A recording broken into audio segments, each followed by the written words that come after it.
एक बार की बात है, एक लकड़हारा जंगल में लकड़ियां काट रहा होता है।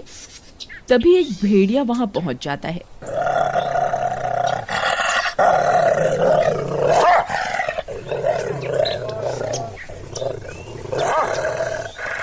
वह लकड़हारा उस भेड़िए को देखकर बहुत डर जाता है। अरे मर गए रे, ये कमबख्त भेड़िया कहाँ से आ गया? अब क्या करूं? ये तो मुझे कच्चा ही खा जाएगा। अरे भेड़िए, चल भाग यहाँ से, भाग।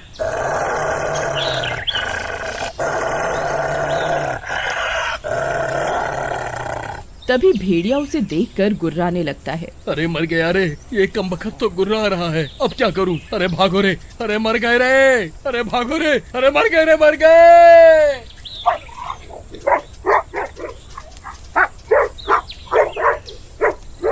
फिर वह भागने लगता है। तभी वह भेड़िया भी उसका पीछा करता है। फिर जेठालाल भागते भागते जमीन पर गिर जाता है। अरे मर गया रे, हाय रे, मेरी तो टांग ही टूट गई। तभी वह भेड़िया भी वहाँ पहुँच जाता है और जेठालाल की टांग पर काट लेता है। अरे मर गया रे, हाय रे। अरे भेड़िए, तेरा नाश मिटे, मेरी टांग ही खा गया। हाय रे, हाय।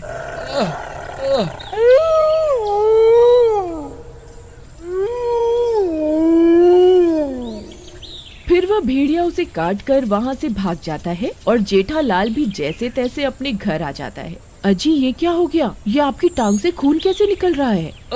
मैं जंगल में लकड़ियाँ काट रहा था, तभी एक कमबख्त भेड़िए ने मेरी टांग पर काट लिया। कोई बात नहीं, ये जल्द ही ठीक हो जाएगा, घबराने की कोई जरूरत नहीं है। रात होने पर वे दोनों सो रहे होते हैं। तभी जेठालाल पर भेड़िए के काटने का असर शुरू हो जाता है। वह अजीब अजीब सी आवाजें निकालने लगता है।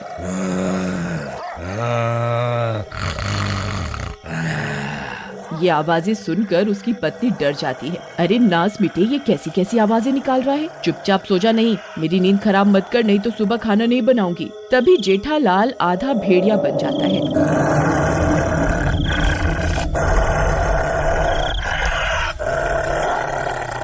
अरे मर गई रे, ये इन्हें क्या हो गया? ये तो आधे भेड़िए बन गए। अरे मर गई रे, अब क्या करूं? फिर कमला भागकर घर से बाहर चली जाती है और बाहर से दरवाजा बंद कर देती है। फिर वह हैवान जोर जोर से दरवाजा पीटने लगता है और बाहर निकलने की कोशिश करने लगता है। वह भेड़िया खिड़की से झांककर बाहर देखने लगता है। मूर्ख औरत, दरवाजा खोल, मुझे बहुत भूख लगी है। खोल दरवाजा। अजी, ये आपको क्या हो गया? आप तो आधे भेड़िए बन गए हैं जी। कहीं उस भेड़िए के काटने की वजह से तो ये सब नहीं हो रहा। अब क्या करूं? तभी इतना शोर शराबा सुनकर कुछ गांव वाले भी वहां पहुंच जाते हैं। घर में उस आधे भेड़िए आधे इंसान को देखकर सभी चौंक जाते हैं।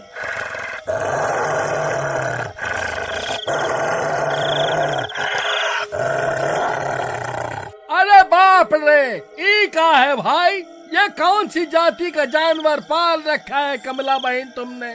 अरे मूर्ख, ये कोई जानवर है? ये मेरे पति है। आज सुबह जंगल में इन्हें किसी भेड़िए ने काट लिया था, जिसकी वजह से ये भी आधे भेड़िए बन गए हैं। अरे जेठा भाई, क्या हुआ? तुम ऐसे क्यों गुर्रा रहे हो?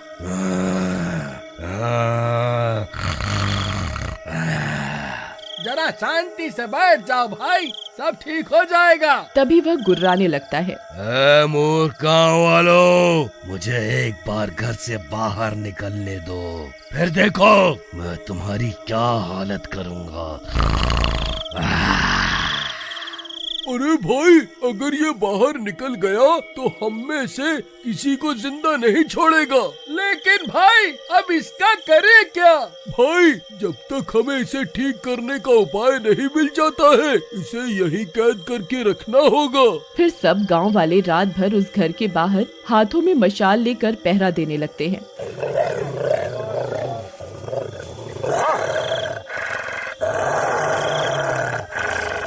और इसी तरह पूरी रात बीत जाती है। फिर दिन होते ही जेठालाल ठीक हो जाता है।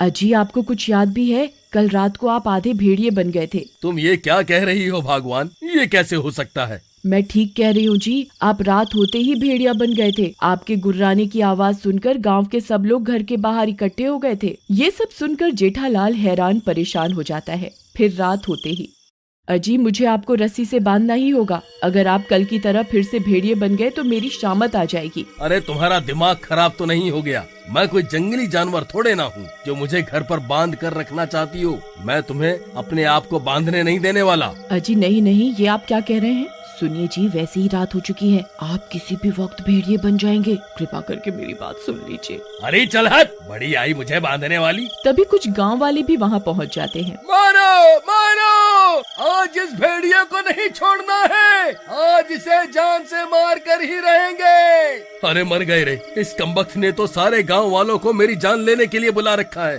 अब क्या करूं? ये लोग तो मुझे जान से मारना चाहते हैं। नहीं जी, आप गलत सोच रहे हैं, मैंने इन गांव वालों को नहीं बुलाया जी। फिर सब गांव वाले उनके घर में घुस जाते हैं। तभी कमला जेठालाल के आगे आकर खड़ी हो जाती है। कमला बहन, तुम आगे से हट जाओ, आज हम इस हैवान को नहीं छोड़ेंगे। अगर ये हैवान बन गया तो हम सबकी शामत आ जाएगी। नहीं नहीं, मैं ऐसा तुम्हें कुछ नहीं करने दूंगी। खबरदार किसी ने आगे आने की कोशिश भी की तो। सुनिए जी, आप यहाँ से भाग जाइए, नहीं तो ये सब गांव वाले आपको जान से मार देंगे। फिर जेठालाल वहाँ से भागने लगता है।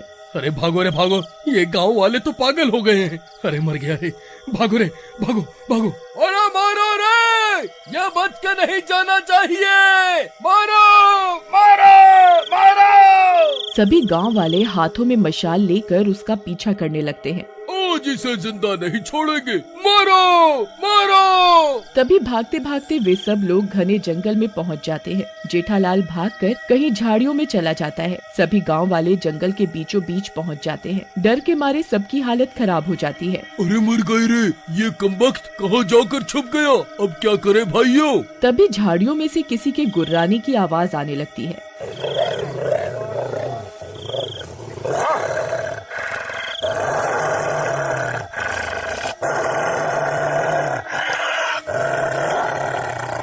सभी गांव वाले डर जाते हैं। तभी जेठालाल सामने आ जाता है। वह अब हैवान बन चुका होता है। अरे मर गए रे, ये नास मीठा तो हैवान बन गया रे। अरे भाइयों, जल्दी से यहाँ से भागो, नहीं तो आज कोई नहीं बचेगा। अरे भागो रे, सब अपनी अपनी जान बचाकर भागो रे। फिर सभी गांव वाले वहाँ से भागने लगते हैं। अरे भागो रे, ये तो आदमखोर बन गया है। ये कमबख्त तो हमारे खून का प्यासा बन गया है।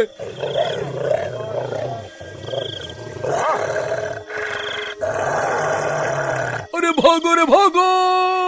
सब गांव वाले भागते भागते वापस गांव पहुंच जाते हैं और जेठालाल के घर में घुस जाते हैं। अरे क्या हुआ, तुमने मेरे पति के साथ क्या किया? अरे कमला बहन, तुम्हारा पति तो हमारे हाथ आने से पहले ही हैवान बन गया। अब तो जो भी करना है वो ही करेगा।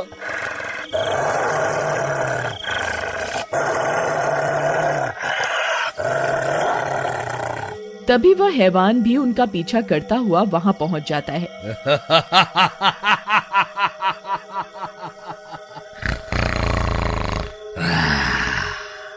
अब बचकर कहाँ जाओगे? मुझे बहुत भूख लगी है, मैं किसी को नहीं छोड़ूंगा।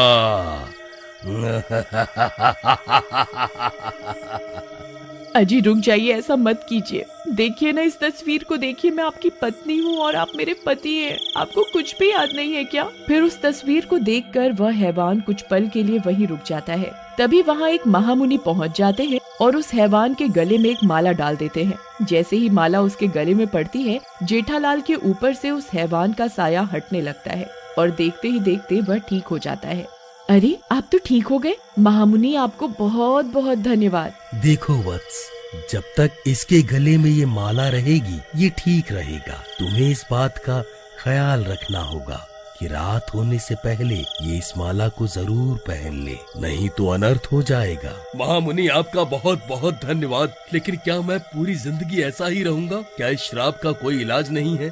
देखो वत्स, जब तक मैं श्राप को काटने का कोई रास्ता नहीं ढूंढ लेता तब तक तुम इस माला को अपने साथ ही रखना। मैं जल्द ही कोई उपाय ढूंढता हूँ। इतना बोलकर वह महामुनि और सभी गांव वाले वहाँ से चले जाते हैं। फिर कुछ दिनों के बाद एक चोर उनके घर की खिड़की से झांकने लगता है। उस माला को देखकर उस चोर की आंखें फटी की फटी रह जाती हैं। अरे वाह वाह, ये तो बहुत कीमती माला लगती है। आज तो मजा ही आ गया। वाह वाह वाह। अगर आप अगला भाग देखना चाहते हैं तो कमेंट में जरूर बताइएगा। Thanks for watching.